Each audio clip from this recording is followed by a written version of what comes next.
Të rinjtë e Mekës, bashkëmoshatarët e Muhamedit kalonin shumë kohë në lojra dhe zbavitje. Ata pinin, luanin bixhoz dhe bënin një jetë shumë më ndryshe.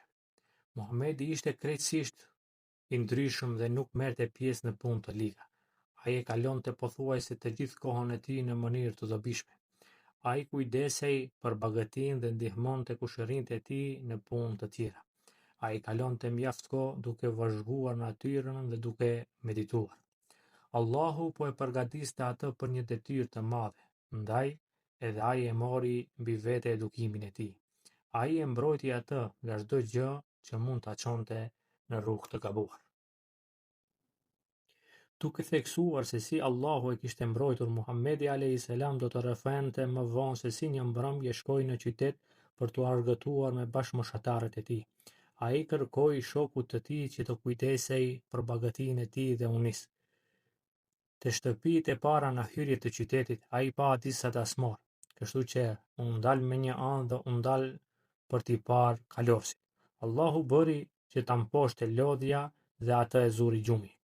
Kur u zgjua, kishte gdhir tashmë edhe ai u kthye te grigja e vet. Herën tjetër që shkoi në qytet për një festë, ndodhi pothuajse e njëjta gjë.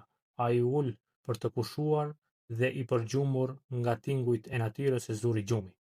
Në të gdhir, kur u zgjua, u kthye te kullotat. Atëherë kuptoi se nuk e kishte vendin në mesin e atyre që vetëm argëtohen dhe kënaqen. Shpirti i tij gjente kënaqësi në bukuritë e natyrës. Ai e zbulonte atë bukuri në çdo hollësi e në çdo tingull. Ai e shihte atë te një lule, te cicërimat e zogjve, të kujdesi i deles për qengjin. Ai mahnitej me natën me yje dhe me hënën e plot mbi kodrat e Mekës. I përpithte shushurimat e buta të degëve të palmave. Ai meditonte dhe mahnitej me harmoninë që mbretëronte në natyrë. Mirë po, ai vuri re se njerëzit e prishnin atë harmoni më së shumti.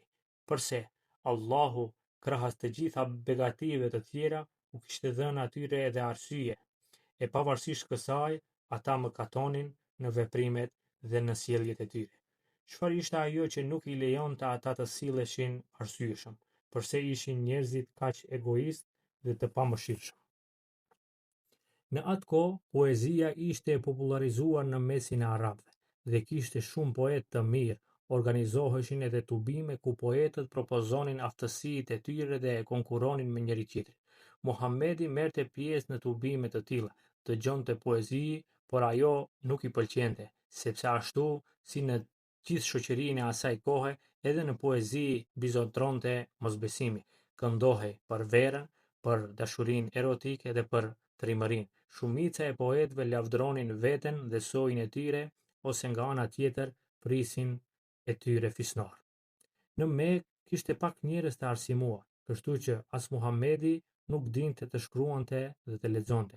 Megjithatë, Allahu e mësonte dhe edukonte atë. Krahas gjuarësisë dhe urtësisë së jashtëzakonshme me të cilat ishte pajisur, ai ishte i ruajtur dhe nga të gjitha llojet e veseve.